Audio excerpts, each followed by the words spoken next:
sa isang maliit at tahimik na baryo na napapalibutan ng malalawak na bukirin at luntiang kabundukan, naninirahan ang isang dalagitang nagngangalang Lina.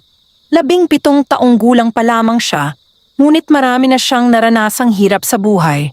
Kasama niya ang kanyang mga magulang sa isang lumang kubong yari sa kawayan at nipa na nakatayo sa gilid ng kanilang maliit na sakahan. Mahirap ang kanilang pamumuhay.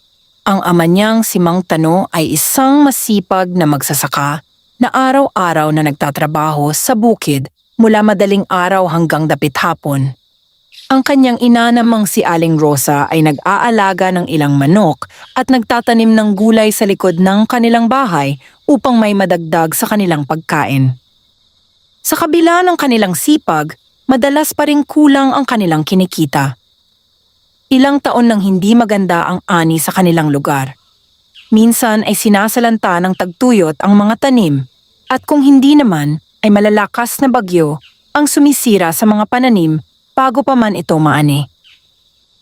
Dahil dito, lumaki si Lina na sanay sa simpleng buhay. Hindi siya nakapagsusuot ng magagandang damit tulad ng ibang kabataan sa bayan. Hindi rin siya nakakabili ng mga bagay na gusto niya. Ngunit sa kabila ng lahat, hindi kailanman nawala ang kanyang pag-asa. Naniniwala siyang balang araw ay magbabago rin ang kanilang kapalaran. Tuwing umaga, bago pa sumikat ang araw, bumabangon na si Lina upang tulungan ang kanyang mga magulang. Nag-iigib siya ng tubig mula sa balon, nagpapakain ng mga alagang hayop at tumutulong sa pagtatanim at pag-aalis ng damo sa bukid. Minsan ay pinagtataka siya ng mga kapitbahay. Lina, bakit hindi ka nagsasawa sa pagtulong sa bukid? Tanong ng isang matandang kapitbahay. Ngumingiti lamang siya. Kung hindi po kami magsisikap, sino po ang tutulong sa amin? Sagot niya. Kilala si Lina sa baryo bilang isang mabait at masipag na dalaga. Madalas niyang tulungan ang mga matatanda. Kapag may nangangailangan ng kasama sa pag-aani o pagbubuhat ng ani, agad siyang tumutulong kahit walang kapalit. Dahil dito, mahal siya ng mga tao sa kanilang lugar. Ngunit sa kabila ng kanyang kabutihan, may isang bagay na lihim niyang kinikimkim. Pangarap niyang makaahon sa kahirapan ang kanyang pamilya. Tuwing gabi, habang nakatanaw sa mga bituin sa kalangitan, iniisip niya kung paano niya matutupad ang kanyang pangarap. Mabait naman sina ama at ina, bulong niya minsan sa sarili. Bakit parang hindi kami pinagpapala? Wala siyang makuhang sagot. Nagpatuloy ang mga araw. Lalong humirap ang kanilang kalagayan nang dumating ang isang matinding tagtuyot. Unti-unting natuyo ang mga palayan sa buong baryo. Naging kulay dilaw ang dating luntiang mga tanim. Maraming magsasaka ang nawalan ng pag-asa. Kasama na rito ang ama ni Lina. Isang gabi, tahimik silang kumakain ng kaunting lugaw sa kanilang hapag. Napansin ni Lina ang malungkot na mukha ng kanyang ama. Ama, may problema po ba? Tanong niya. Napabuntong hininga si Mang Tano. Anak, kung magpapatuloy ang tagtuyot, baka wala tayong maani ngayong taon. Tahimik na yumuko si Lina. Alam niyang totoo ang sinasabi ng kanyang ama. Kung walang ani, wala silang kikitain. Kung walang kikitain, baka hindi nila kayaning bumili ng pagkain sa mga susunod na buwan. Hindi na nakatulog ng maayos si Lina ng gabing iyon. Kinabukasan, maaga siyang nagtungo sa kanilang bukid. Tahimik niyang pinagmasdan ang mga natutuyong halaman. Parang gusto niyang umiyak. Ngunit pinili niyang maging matatag. Habang naglalakad siya sa gilid ng bukirin, napansin niyang may isang matandang babae na nakaupo sa ilalim ng malaking puno ng acacia. Hindi niya pa kailanman nakita ang matandang iyon sa kanilang baryo. Nakasuot ito ng lumang damit at tila pagod na pagod. Lumapit si Lina. Lola, ayos lang po ba kayo? Tanong niya. Ngumiti ang matanda. Medyo pagod lamang, apo. May kailangan po ba kayo? Tubig sana. Agad na iniabot ni Lina ang dala niyang banga ng tubig. Uminom ang matanda. Pagkatapos ay muling ngumiti. Napakabuti mong bata. Natural lang po iyon. Tila marami kang pinagdaraanan. Nagulat si Lina. Paano nito nalaman? Halata po ba na? Tanong niya. Tumango ang matanda. Makikita sa mga mata mo. Napayuko si Lina. Hindi niya napigilang ikwento ang kalagayan ng kanilang pamilya. Tahimik lamang na nakinig ang matanda. Nang matapos siya, tumingin ito sa malayo. Kung bibigyan ka ng pagkakataong baguhin ang inyong buhay, ano ang gagawin mo? Hindi agad nakasagot si Lina. Pagkatapos ng ilang sandali ay nagsalita siya. Tutulungan ko po ang aking pamilya at kung maaari, pati ang aming baryo. Mas lalong ngumiti ang matanda. Hindi para sa sarili mo? Umiling si Lina. Hindi po. Nagkaroon ng kakaibang kislap ang mga mata ng matanda. Para bang natuwa ito sa kanyang sagot. Maya-maya ay may inilabas itong maliit na supot mula sa kanyang bulsa. Iniabot iyon kay Lina. Ano po ito? Tanong niya. Isang binhi. Napakunot noo si Lina. Binhi po? Oo. Binuksan niya ang supot. Sa loob ay may isang kakaibang butil na kumikislap na tila ginto sa ilalim ng sinag ng araw. Hindi niya iyon kailanman nakita. Anong klaseng binhi po ito? Isang natatanging binhi. Para saan po? Kapag itinanim mo ito at inalagaan ng buong puso, magbibigay ito ng ani na higit sa iyong inaakala. Nagulat si Lina. Talaga po? Tumango ang matanda. Ngunit tandaan mo. Ano po iyon? Ang tunay na himala ay hindi nagmumula sa binhi. Nagmumula ito sa taong nagtatanim. Hindi lubos na naunawaan ni Lina ang kahulugan ng sinabi nito. Ngunit naramdaman niyang may kakaiba sa matandang babae. Bago pa siya makapagtanong muli, tumayo na ito. Maraming salamat sa tubig, apo. Ako po ang dapat magpasalamat. Ngumiti ang matanda. Pagkatapos ay naglakad ito palayo. Ilang sandali lamang ang lumipas ay natakpan ng mga puno ang kanyang tanawin. Sinundan siya ni Lina ng tingin. Ngunit nang marating niya ang lugar kung saan ito naglakad, wala na ang matanda. Parang naglaho ito sa hangin. Napatingin siya sa supot na hawak niya. Nandoon pa rin ang kakaibang gintong binhi. Hindi niya alam kung paniniwalaan niya ang sinabi ng matanda. Ngunit may kung anong nagsasabi sa kanyang subukan ito. Mahigpit niyang hinawakan ng binhi. Sa unang pagkakataon matapos ang maraming buwan ng paghihirap, nakaramdam siya ng kakaibang pag-asa.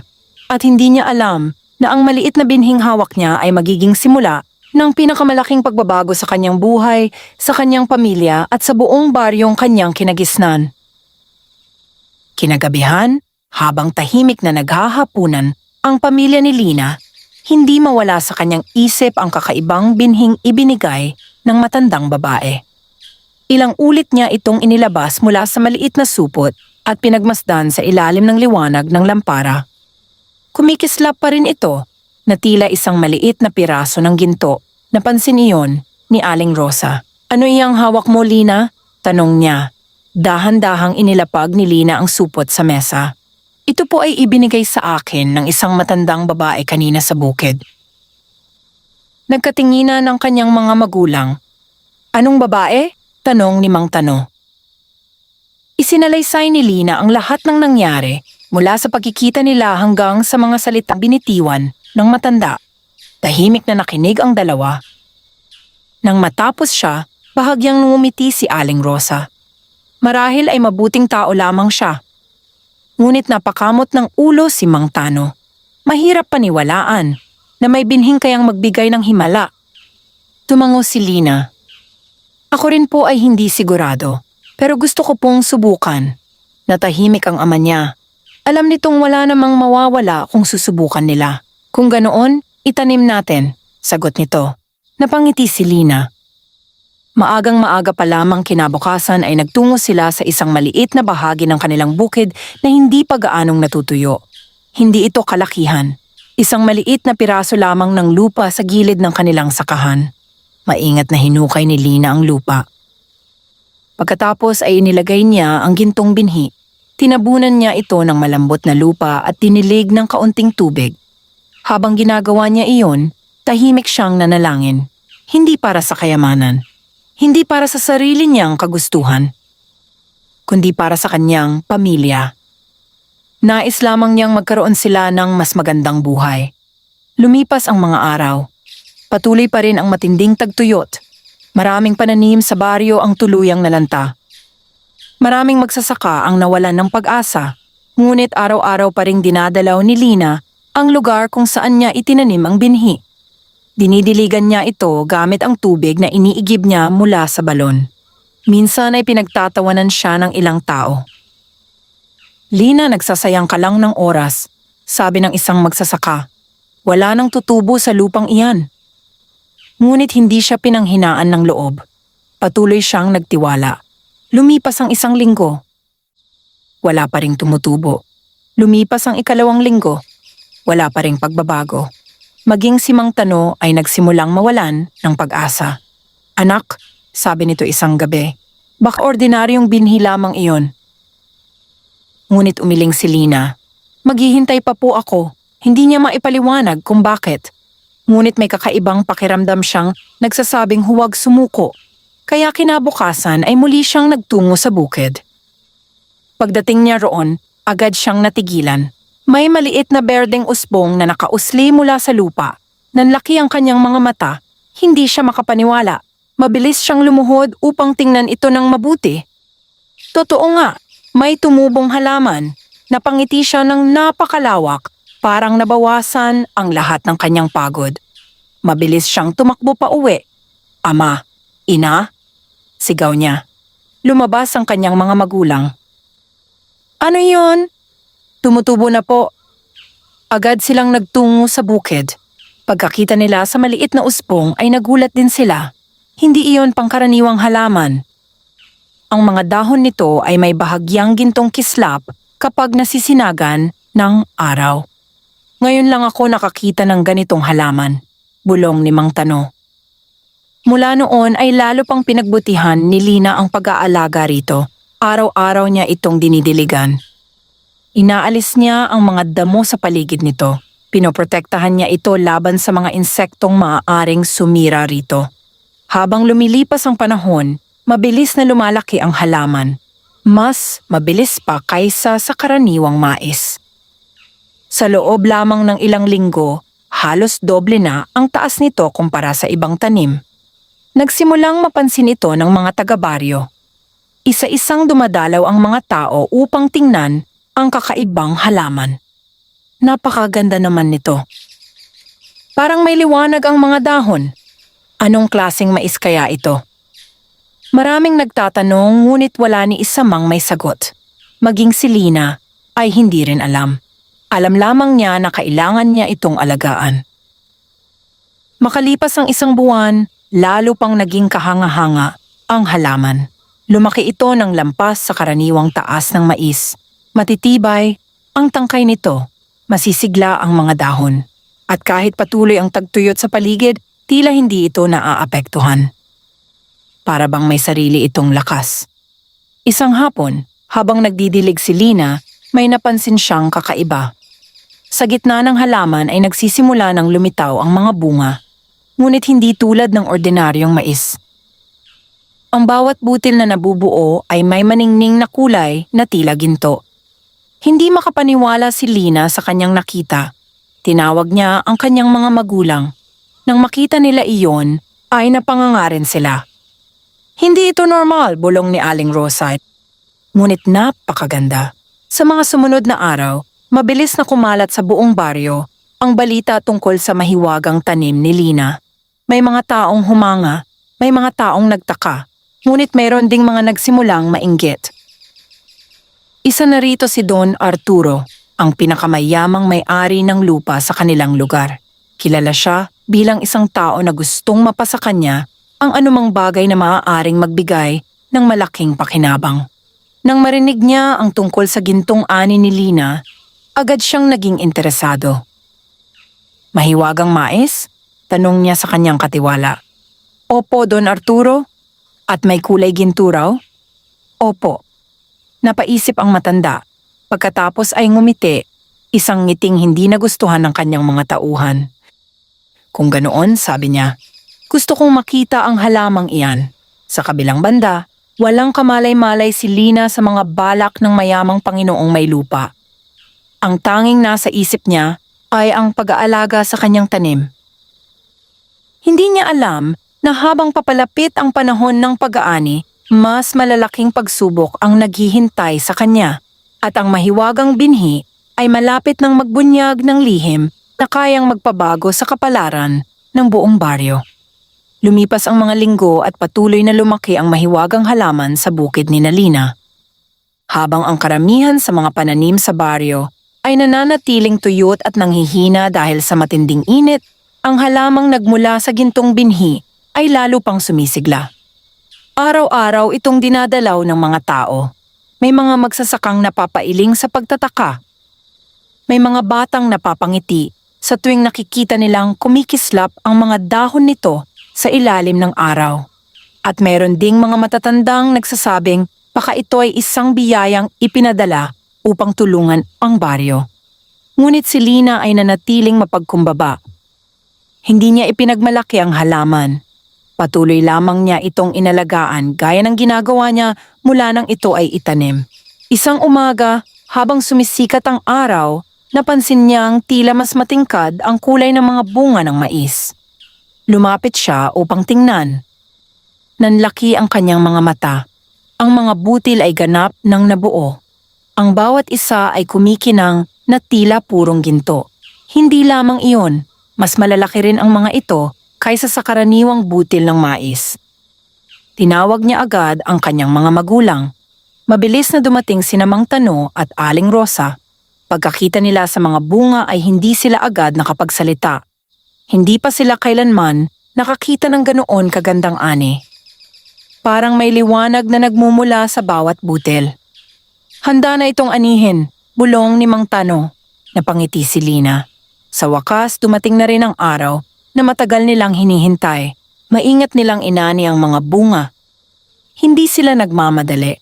Parang natatakot silang masira ang anumang himalang nasa kanilang harapan. Nang matapos sila, inilagay nila ang mga ani sa isang malaking bilaw. Nang masinagan ito ng araw, tila nagliwanag ang buong paligid. Napanganga si Aling Rosa. Parang tunay na ginto. Ngunit ang mas nakapagtataka ay ang dami ng kanilang naani. Mula sa iisang halaman, nakakuha sila ng mas maraming bunga kaysa sa inaasahan nila. Hindi maipaliwanag ni Mang Tano kung paano iyon nangyari. Buong araw nilang pinagmasdan ang kanilang ani. Ngunit nang sumapit ang gabi, isang kakaibang pangyayari ang naganap. Habang natutulog ang lahat, nagising si Lina dahil sa isang mahinang liwanag na nagmumula sa kanilang hapag. Dahan-dahan siyang bumangon. Paglapit niya, ay nakita niyang ang mga gintong butil ay kumikislap. Para bang may buhay ang mga ito. Natigilan siya, hindi siya natakot. Sa halip ay nakaramdam siya ng kakaibang kapayapaan. Maya-maya ay tila unti-unting nawala ang liwanag. Parang walang nangyari. Kinabukasan, ikinuwento niya iyon sa kanyang mga magulang.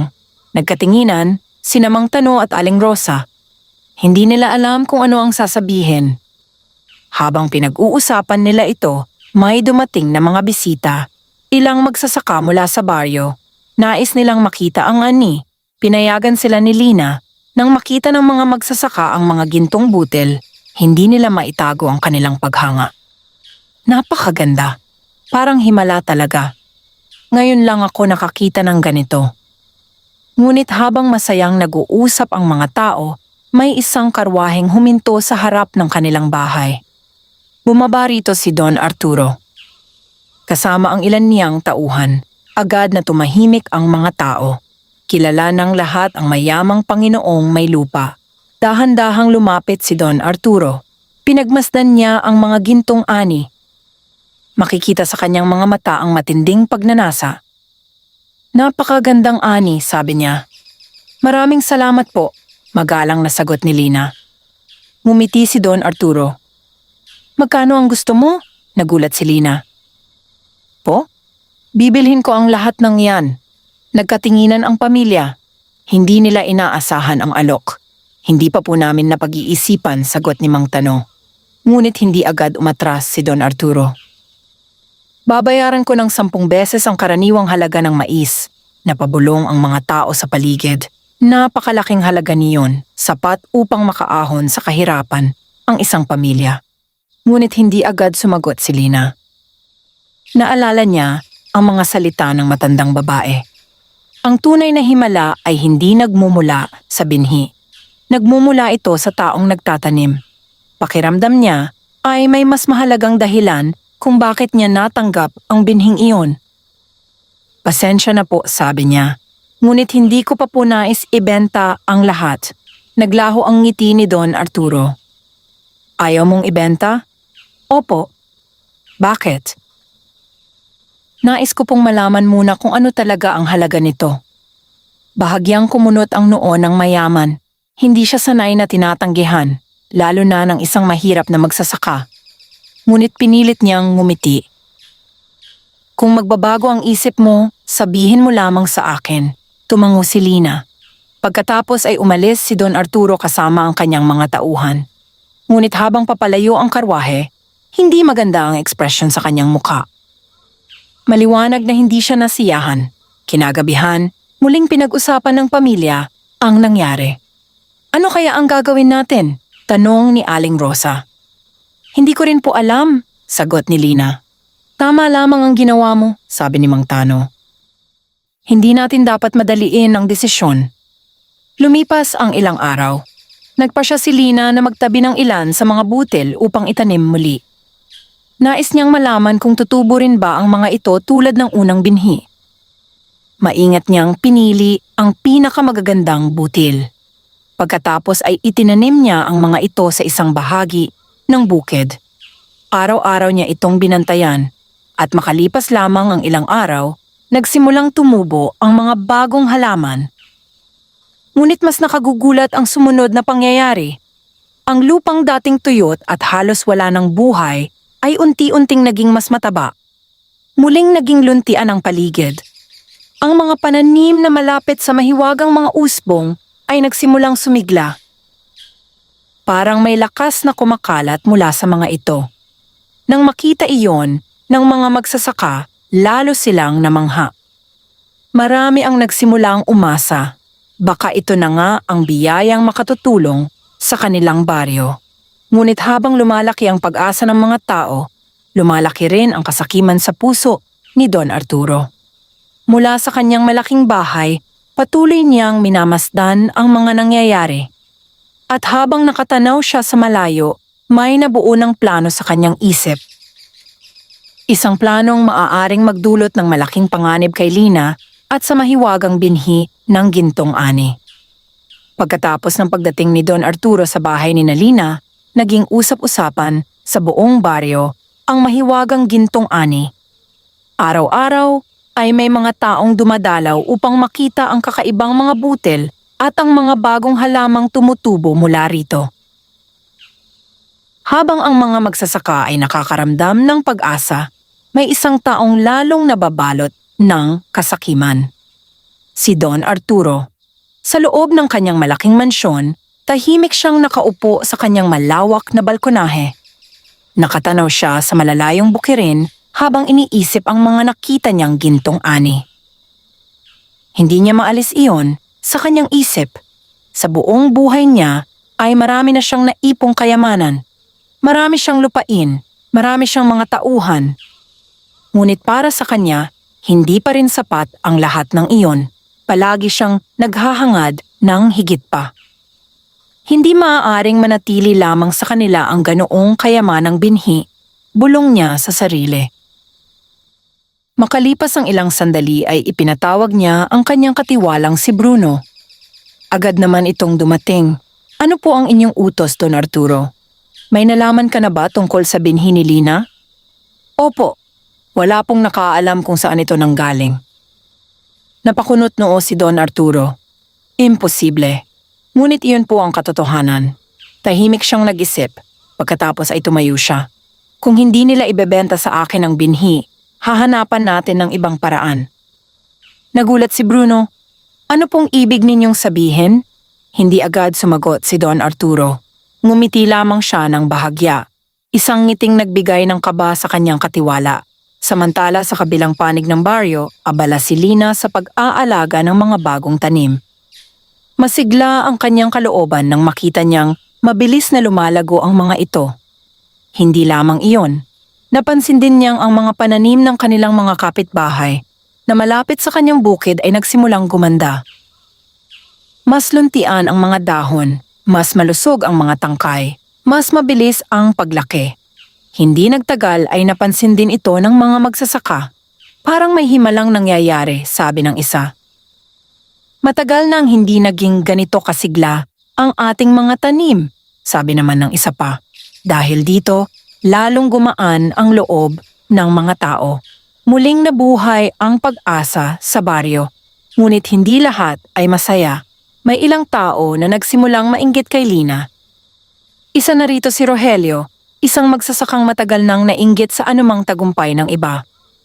Nagkataon lang ang lahat, madalas niyang sabihin. Walang himala. Ngunit kahit siya ay hindi maipaliwanag ang mga pagbabagong nangyayari sa bukirin. Isang gabi, habang natutulog ang pamilya ni Lina, may ilang taong palihim na pumasok sa kanilang bukid. Tahimik silang gumalaw sa ilalim ng dilim. Mga tauhan sila ni Don Arturo. May dala silang mga sako at mga pala. Balak nilang nakawin ang ilan sa mga mahiwagang halaman. Ngunit habang papalapit sila sa taniman, isang kakaibang pangyayari ang naganap. Biglang umihip ang malamig na hangin. Nagsimulang kumaluskos ang mga dahon. Napatigil ang mga lalaki. Nagkatinginan sila. Wala naman silang nakitang tao. Ngunit kakaiba ang kanilang nararamdaman. Parang may nagbabantay sa lugar. Bilis, bulong ng isa. Lumapit sila sa mga tanim. Ngunit nang akmang bubunutin ng isa ang isang halaman, bigla siyang nadulas at bumagsak sa lupa. Kasunod nito ay nadapa rin ng isa pa. Ang ikatlo naman ay natapilok at napaupo sa putikan. Nagkagulo sila. Tayo na rito. May masamang nangyayari. Hindi na nila itinuloy ang kanilang balak. Nagmamadali silang tumakbo palabas ng bukid. Kinabukasan, ikinuwento nila ang nangyari kay Don Arturo. Nainis ito, mga hangal. Wala pong masama roon, Don Arturo. Ngunit parang may kung anong pumipigil sa amin.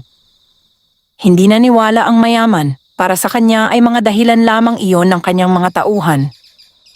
Ngunit hindi pa rin siya sumuko. Patuloy niyang pinag-isipan kung paano niya makukuha ang mahiwagang binhi. Samantala, habang lumilipas ang mga araw, lalo pang dumami ang mga halamang tumutubo sa bukid ni Lina.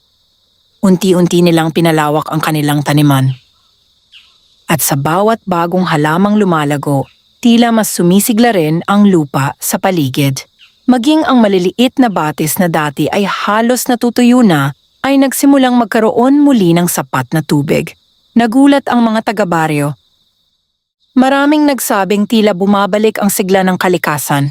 Dahil dito nagpasya ang mga magsasaka na magtulungan. Naglinis sila ng mga kanal, nag-ayos ng mga pilapil, nagtanim muli ng mga pananim. At sa unang pagkakataon matapos ang mahabang panahon, naging masigla muli ang buong baryo. Labis ang tuwa ni Lina, pakiramdam niya ay natutupad ang kanyang pangarap. Hindi lamang ang kanilang pamilya ang natutulungan, pati ang kanilang mga kapitbahay. Ngunit isang hapon, habang nagdidilig siya sa bukid, may nakita siyang isang pamilyar na figura sa ilalim ng malaking puno ng acacia. Agad siyang natigilan. Ang matandang babaeng nagbigay sa kanya ng gintong binhi. Mabilis siyang lumapit.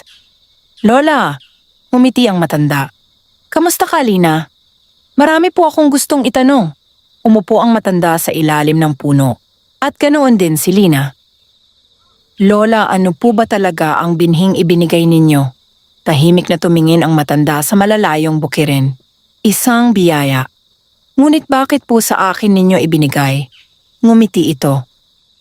"Sapagkat nakita ko ang laman ng iyong puso." Natahimik si Lina. Hindi po ba ako mabibigo? Ang tunay na kabutihan ay hindi kailanman kabiguan. Napaisip siya. Pagkatapos ay muling nagsalita ang matanda. Ngunit mag-ingat ka. Napakunot noo si Lina. Bakit po? Habang lumalaki ang biyaya, lumalaki rin ang tukso sa puso ng tao.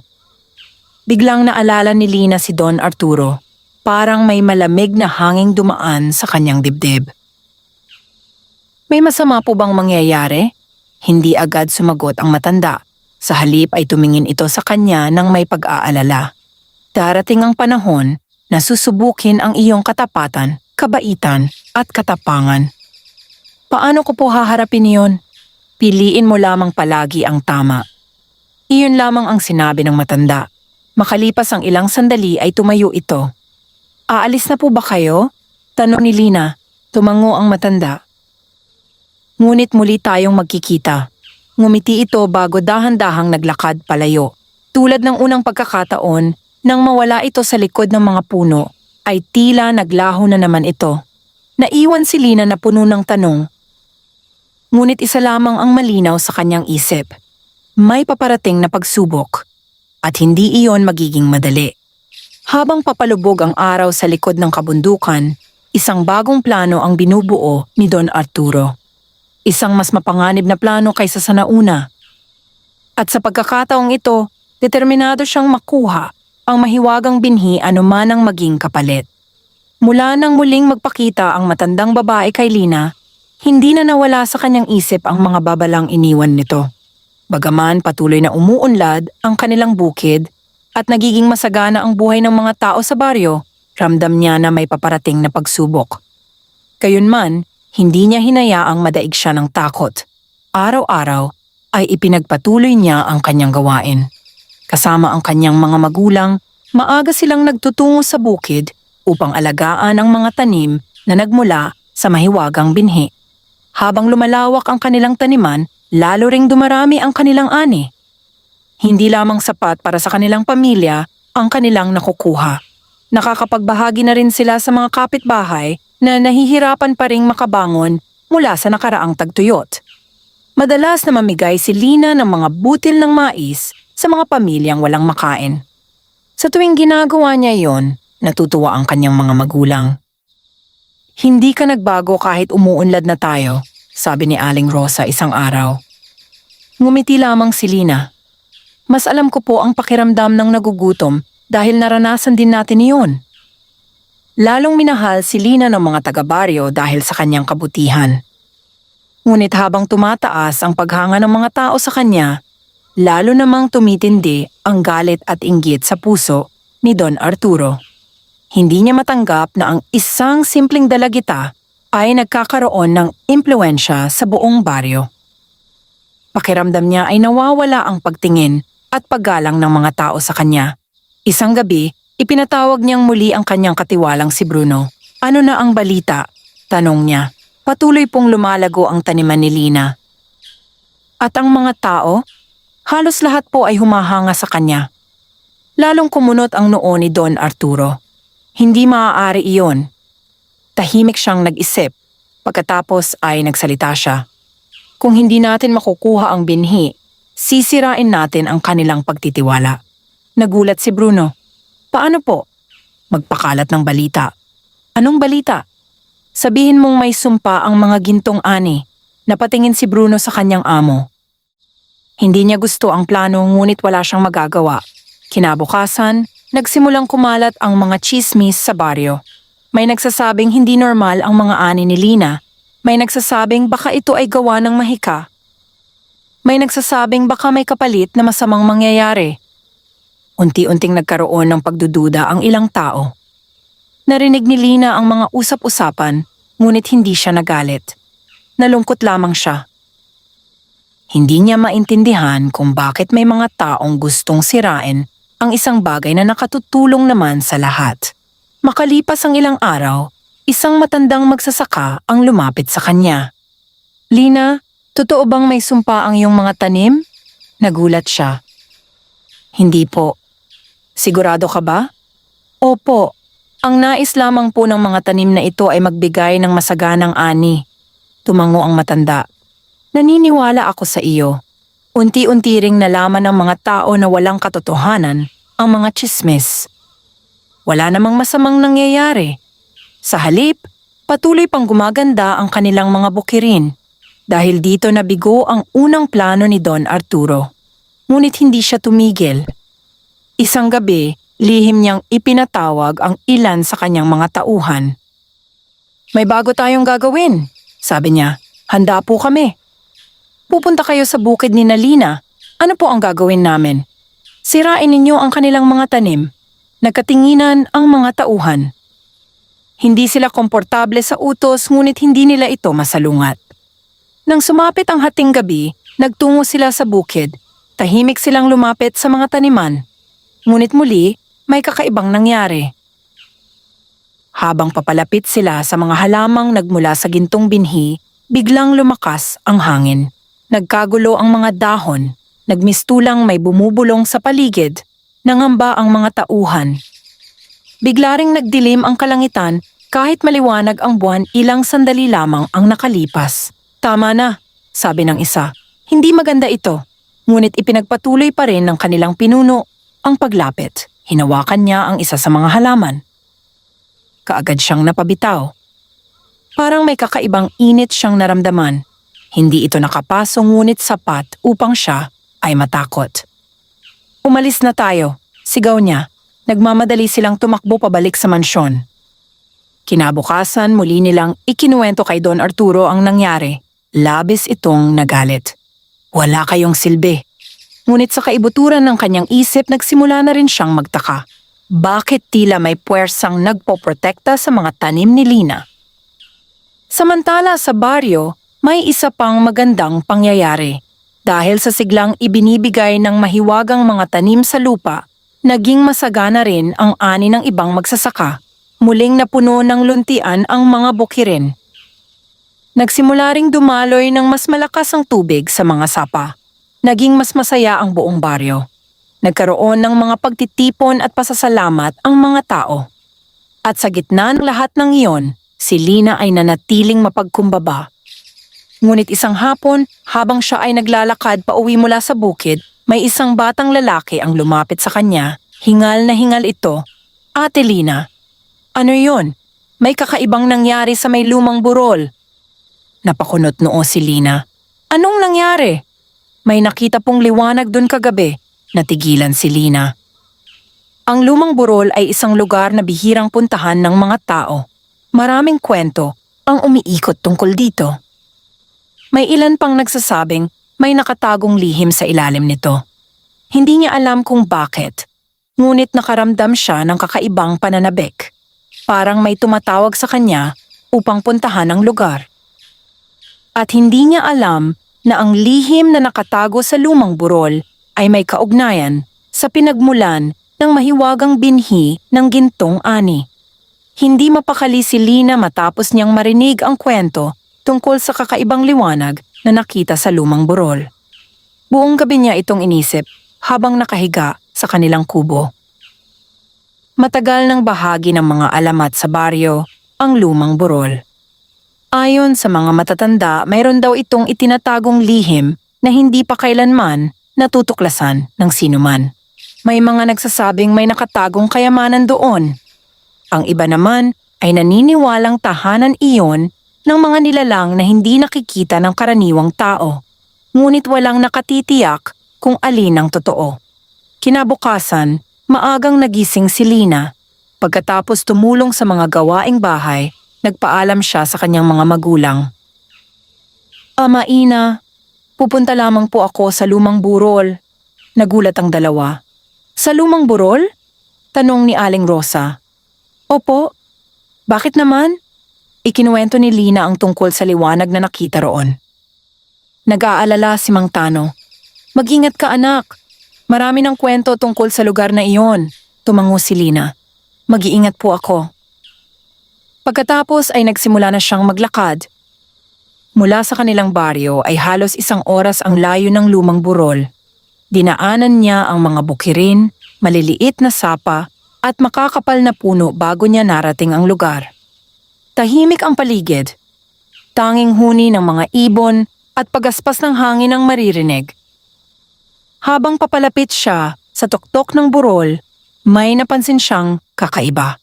May mga halamang tumutubo roon na hindi niya pa kailanman nakita.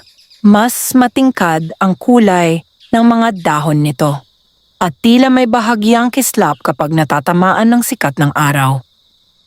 Nagtaka siya, parang may pagkakahawig ang mga ito sa halamang nagmula sa mahiwagang binhi. Nagpatuloy siya sa paglalakad. Pagdating niya sa pinakatuktok, natigilan siya. Sa gitna ng damuhan ay may isang malaking batong bilog na halos natatakpan ng mga lumot. Ngunit ang mas nakatawag ng kanyang pansin ay ang kakaibang marka sa ibabaw nito. Isa itong simbolo na kahawig ng hugis ng isang butil ng mais. Lumapit siya. Dahan-dahan niyang hinaplos ang simbolo. At sa mismong sandaling iyon, isang malamig na hangin ang dumaan sa paligid na paatras siya. Biglang nagliwanag ng bahagya ang marka sa bato. Nanlaki ang kanyang mga mata. Hindi siya makapaniwala sa kanyang nakita. Maya-maya ay unti-unting humina ang liwanag. Ngunit bago ito tuluyang mawala, may napansin siyang maliit na siwang sa ilalim ng bato. Lumuhod siya upang tingnan ito. May tila nakatagong lagusan. Kinabahan siya. Ngunit nanaig ang kanyang pag-uusisa. Maingat siyang pumasok. Hindi naman kalakihan ang lagusan, ngunit sapat upang madaanan ng isang tao. Sa loob ay malamig at tahimik. May mga ugat ng puno na nakasabit sa kisame at may mga batong kumikislap sa dingding. Habang lumalalim siya sa lagusan, lalo siyang namamangha. Pakiramdam niya ay pumapasok siya sa isang lugar na matagal nang nakatago mula sa mundo. Makalipas ang ilang minuto, narating niya ang isang maliit na silid sa ilalim ng burol. At sa gitna nito ay may isang lumang pedestal na yari sa bato. Sa ibabaw nito ay may isang kahong-kahoy. Maingat siyang lumapit. Bahagyang nanginginig ang kanyang mga kamay, dahan-dahan niyang binuksan ang kahon. Sa loob ay may mga lumang kasulatan at isang maliit na sisidlang yari sa luwad. Napansin niyang may nakaukit na kaparehong simbolo ng mais sa takip nito. Binuksan niya ang sisidlan. Napasinghap siya. Sa loob ay may ilang butil na katulad ng mahiwagang binhing ibinigay sa kanya ng matandang babae. Kumikislap ang mga ito na tila ginto. Hindi siya makapaniwala. Ibig sabihin, hindi lamang isa ang ganoong binhi. Habang nakatitig siya sa mga butil, may nahulog na isang piraso ng lumang papel mula sa kahon. Kinuha niya ito. Bagaman kupas na ang sulat, nababasa pa rin ang mga salita. Nakasulat doon ang isang sinaunang kwento. Isinalaysay nito ang tungkol sa isang pangkat ng mga tagapag-alaga ng lupa na nabuhay maraming taon na ang nakalipas. Sila raw ang nag-ingat sa mga mahiwagang binhi. Ang mga binhing iyon ay may kakayahang magpanumbalik ng sigla sa kalikasan at magbigay ng masaganang ani. Ngunit may isang kondisyon.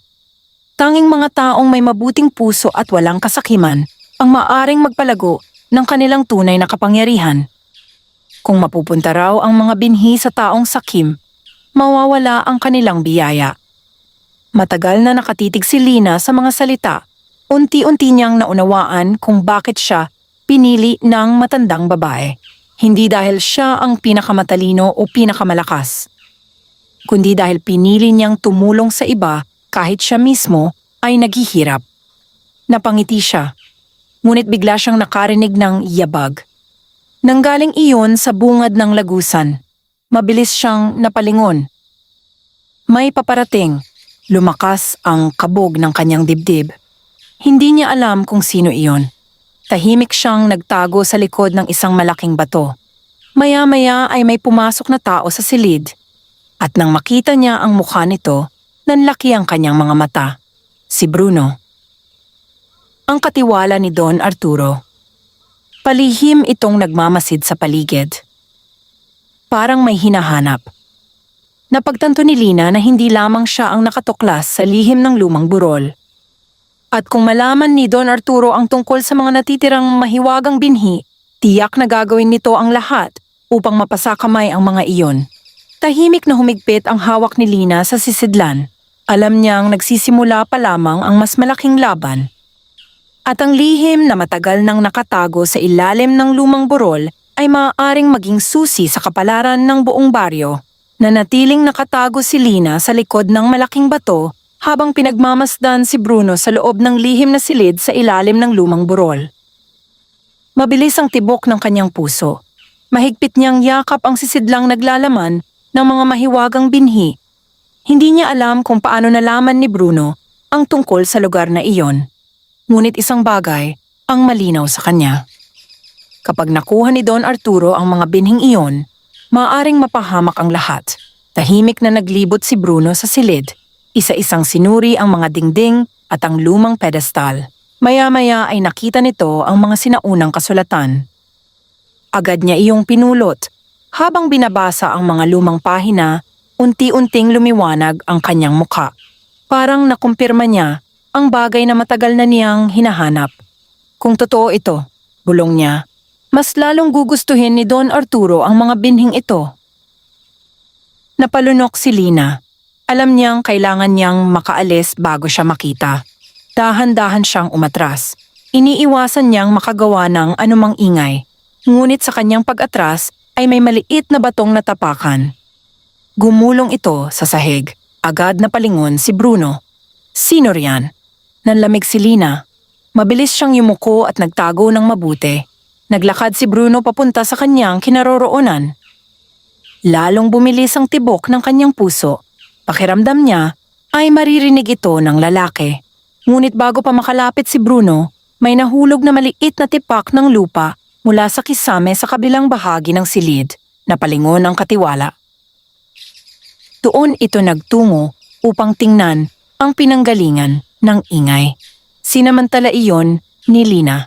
Tahimik siyang tumakbo patungo sa lagusan. Hindi siya lumingon. Patuloy lamang siya sa paglabas. Pagdating niya sa bukana ng lagusan, ay mabilis siyang umakyat palabas ng burol. Huminto lamang siya nang marating niya ang isang kumpol ng mga puno. Doon siya huminga ng malalim. Nakaligtas siya, ngunit alam niyang hindi pa tapos ang lahat. Mabilis siyang umuwi sa kanilang bahay.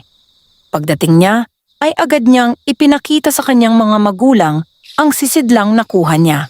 Nagulat sina Mang Tano at Aling Rosa nang makita ang mga karagdagang mahiwagang binhi. Ikinuwento ni Lina ang lahat ng kanyang natuklasan, pati ang pagdating ni Bruno sa lihim na silid. Tahimik na nakinig ang kanyang mga magulang. Nang matapos siya, ay napabuntong hininga si Mang Tano. Mukhang alam na rin nila ang lihim. Opo, Ama. Mas magiging maingat tayo. Tumango si Lina.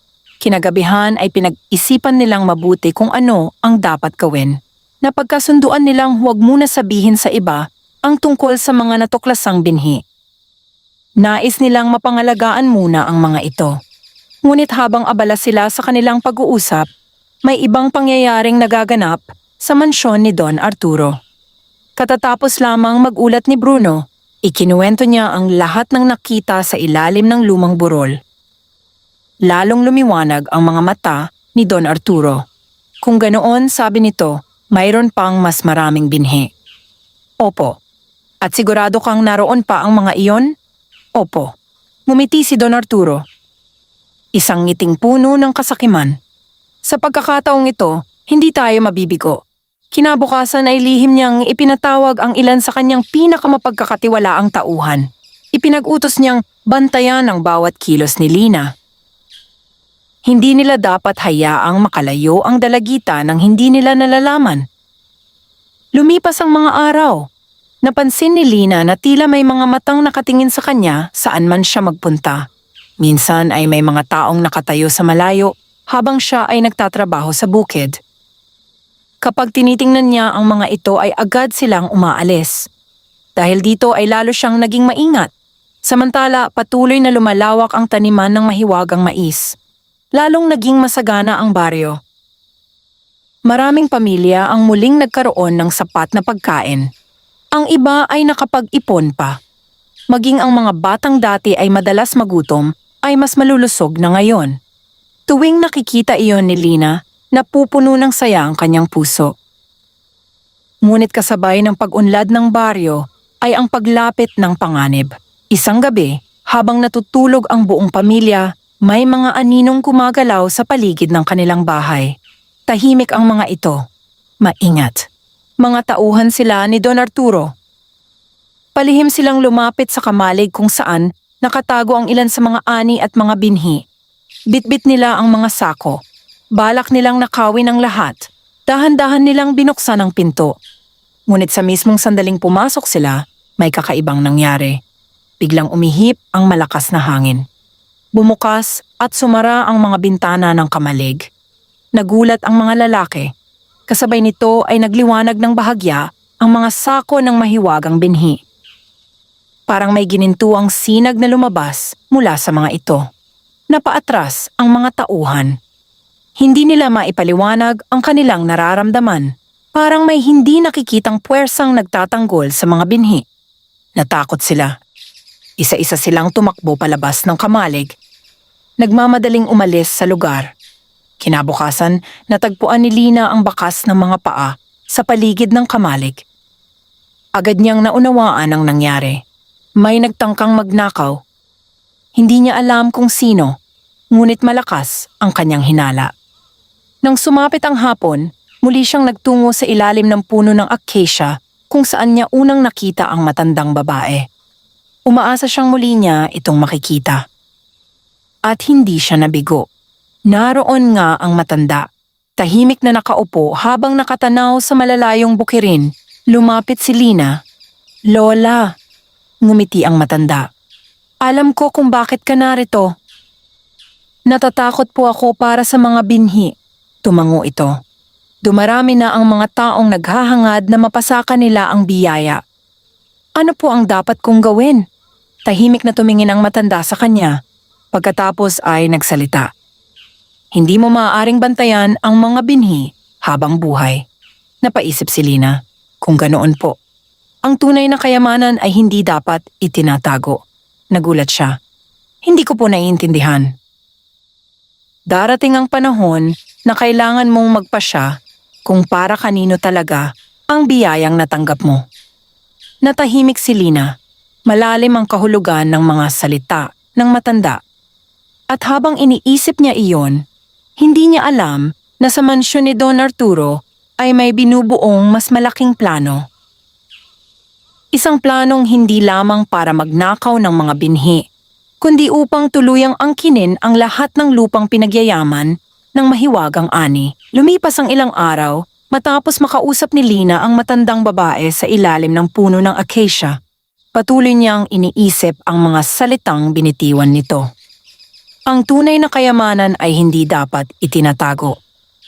Hindi niya lubos na maunawaan ang kahulugan nito, ngunit pakiramdam niya ay may mahalagang desisyong kailangan niyang gawin sa tamang panahon. Samantala sa buong baryo ay patuloy ang pag-unlad. Ang dating mga tuyong bukirin ay muli nang nagluntian. Ang mga magsasakang halos mawalan na ng pag-asa noon ay masaya ng umaani ng kanilang mga pananim. Naging masagana ang kanilang kabuhayan. Maraming pamilya ang muling nakabangon mula sa kahirapan. Ngunit habang sumasaya ang mga tao, lalo namang tumitindi ang kasakiman ni Don Arturo. Mula sa bintana ng kanyang mansyon ay pinagmamasdan niya ang mga bukiring dating halos pag-aari lamang niya sa impluwensya at utang. Dati, maraming magsasaka ang umaasa sa kanyang tulong. Ngayon ay hindi na. Dahil sa pag-unlad ng baryo, marami ang nakabayad na ng kanilang mga pagkakautang at iyon ang bagay na hindi niya matanggap. Isang gabi ay ipinatawag niya sina Bruno at ilan sa kanyang mga tauhan. "Ayaw kong manatili ang sitwasyong ito," sabi niya. "Tahimik ang lahat. Kung hindi natin makukuha ang mga binhi, kukunin natin ang mga lupain." Nagkatinginan ang mga tauhan. "Ano po ang ibig ninyong sabihin?" tanong ni Bruno. Ngumiti si Don Arturo. "Maraming magsasaka ang may mga lumang kasulatan ng utang." "Opo. Gamitin natin yon," napayuko si Bruno. Alam niyang maraming utang ang matagal nang halos nakalimutan ng mga tao. Ngunit ayon sa batas ng kanilang kasunduan, maaari pa rin iyong singilin. Kinabukasan ay nagsimulang maglibot ang mga tauhan ni Don Arturo. Isa-isa nilang pinuntahan ang mga magsasaka. Ipinakita nila ang mga lumang kasulatan. Maraming pamilya ang nagulat. May ilan na hindi man lamang maalala ang mga utang na iyon. Ngunit matagal na po iyon, reklamo ng isang magsasaka. Kasunduan ay kasunduan, sagot ng tauhan. Kung hindi kayo makabayad, kukunin ni Don Arturo ang inyong lupa. Unti-unting kumalat ang takot sa baryo. Ang dating masayang kapaligiran ay napalitan ng pag-aalala. Maraming magsasaka ang nagtungo kay Lina upang humingi ng payo. Hindi dahil siya ang pinuno ng baryo, kundi dahil nagtitiwala sila sa kanya. Ano po ang gagawin namin? Tanong ng isang matandang magsasaka. Kapag nakuha ang aming lupa, wala na kaming ikabubuhay. Nalungkot si Lina. Alam niyang hindi makatarungan ang ginagawa ni Don Arturo. Ngunit hindi rin niya alam kung paano sila matutulungan. Nang gabing iyon ay hindi siya makatulog. Habang nakatanaw sa mga bituin, naalala niya ang sinabi ng matandang babae. Ang tunay na kayamanan ay hindi dapat itinatago. Bigla siyang napaisip. Mula nang matanggap niya ang mahiwagang binhi, palagi niyang iniingatan ito. Palagi niyang iniisip kung paano ito mapapangalagaan. Ngunit paano kung ang tunay na layunin nito ay hindi para sa iisang pamilya lamang? Kinabukasan ay nagtipon siya kasama ang kanyang mga magulang. Ama, ina, sabi niya. Ano iyon, anak? Tanong ni Aling Rosa. May naisip po ako.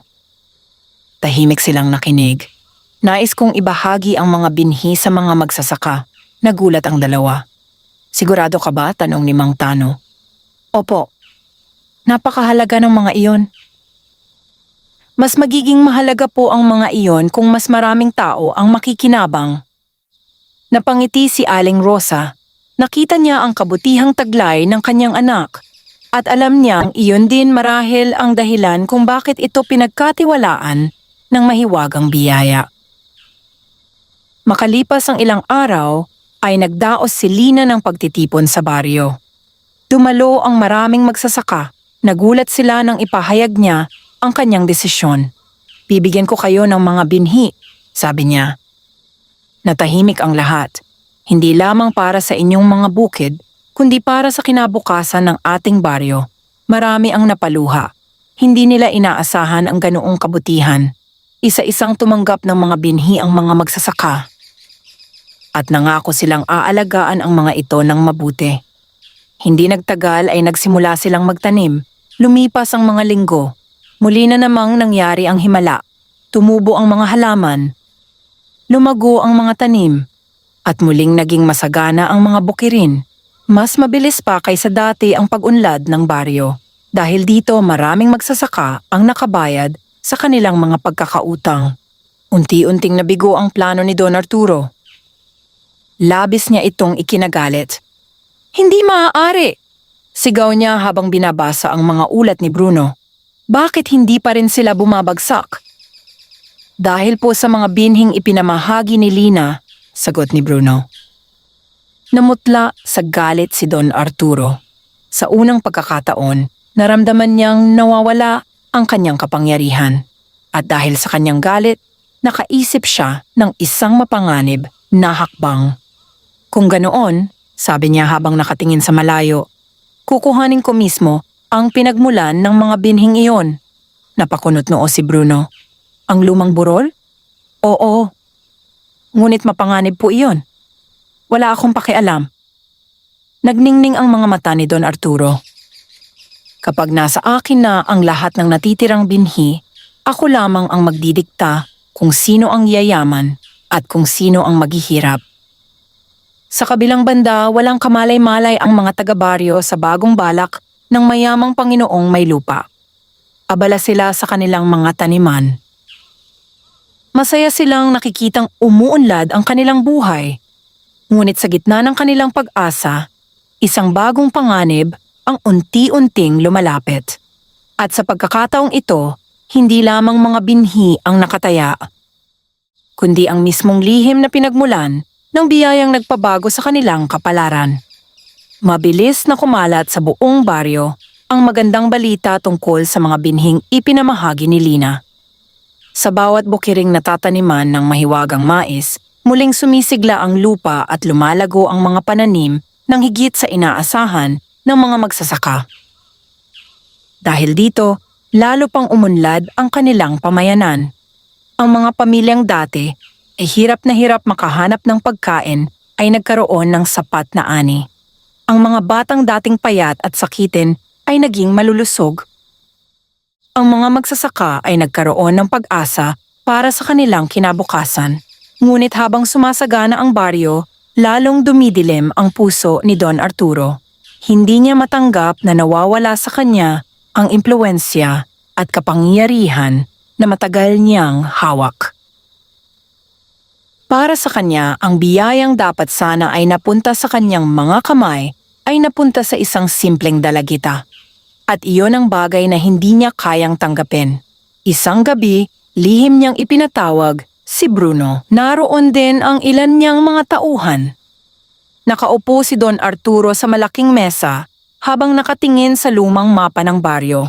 Sa gitna nito ay nakamarka ang lokasyon ng lumang burol. Ngayong gabi, sabi niya, pupunta tayo roon. Nagkatinginan ang mga tauhan. Ngayon din po?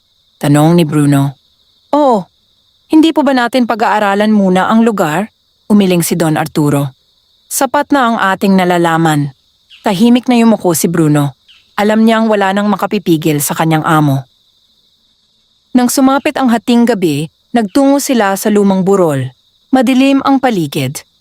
Tanging liwanag ng buwan ang kanilang gabay. Tahimik silang naglakad hanggang marating nila ang malaking batong may simbolo ng mais. Dito iyon, sabi ni Bruno. Agad na inutusan ni Don Arturo ang kanyang mga tauhan na hanapin ang lagusan. Hindi nagtagal ay natagpuan nila ito, isa-isa silang pumasok. Habang lumalalim sila sa lagusan, kakaibang katahimikan ang bumalot sa paligid. Walang maririnig kundi ang kanilang mga yabag.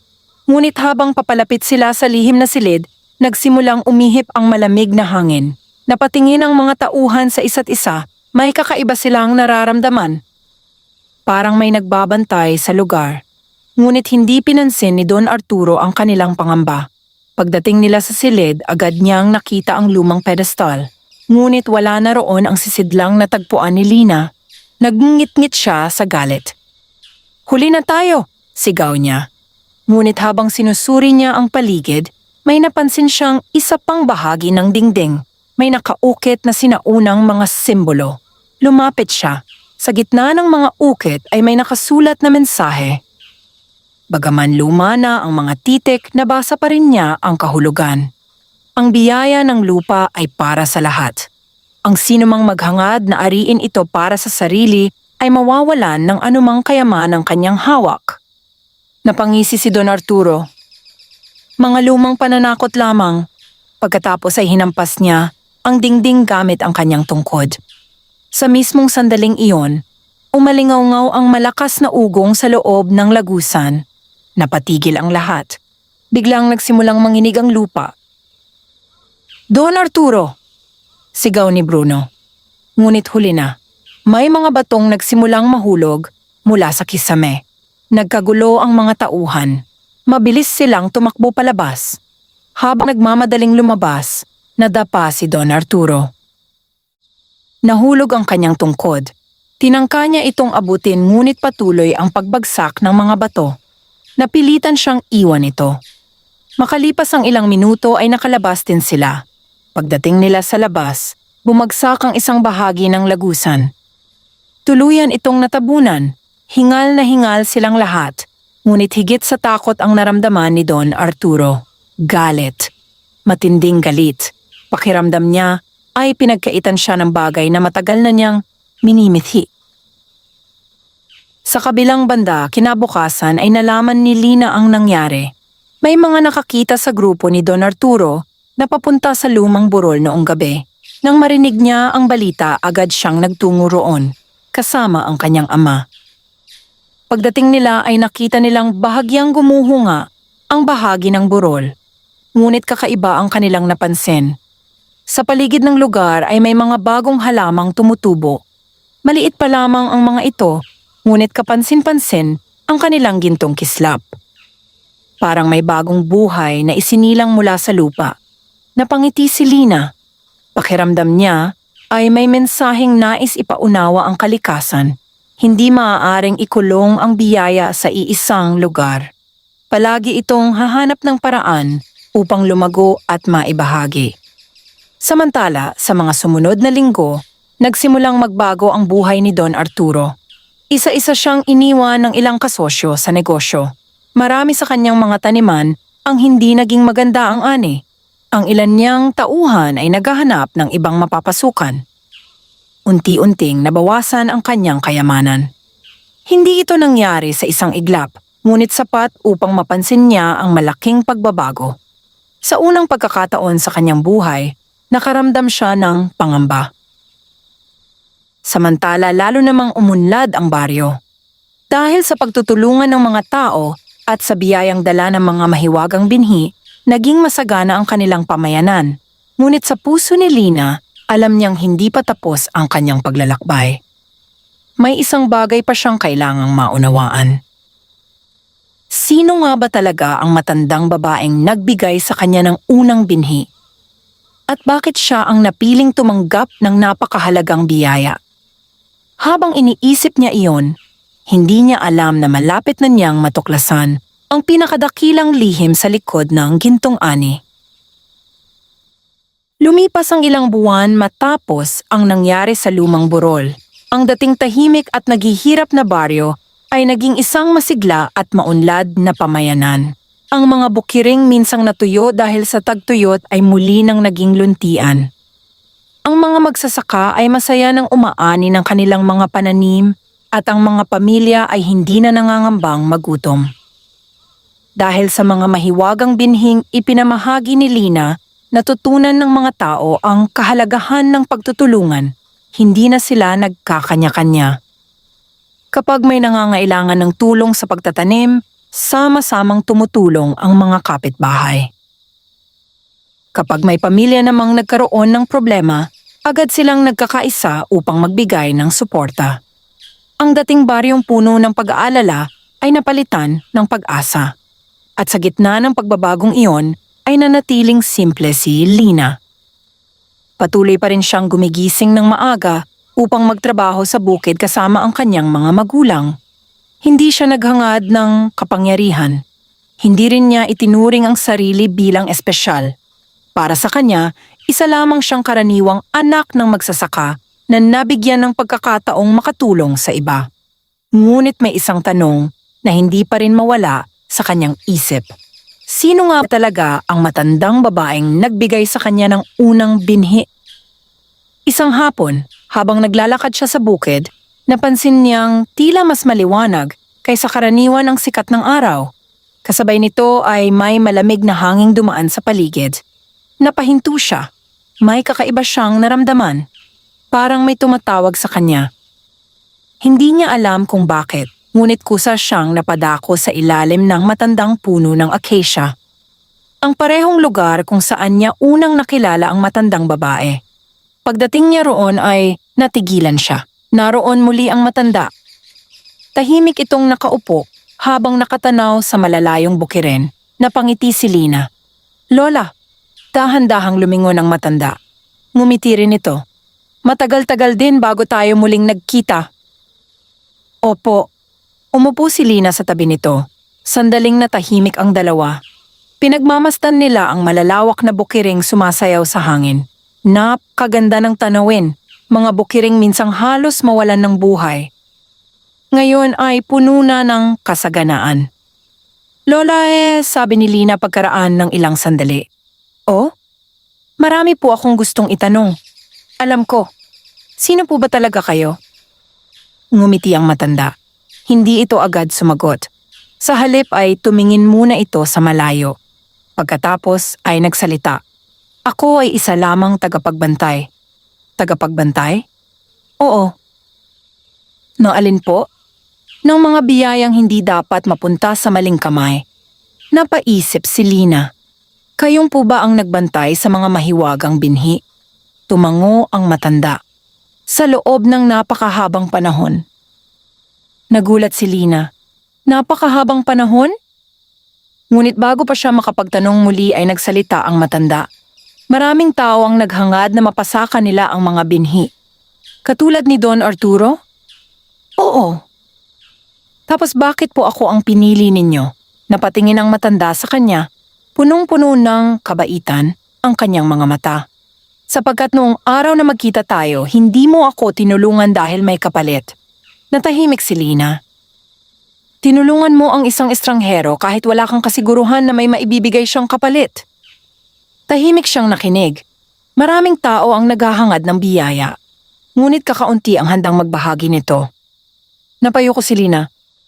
Naalala niya ang lahat ng nangyari, ang tagtuyot, ang kahirapan, ang unang binhi, at ang mga taong natulungan nito.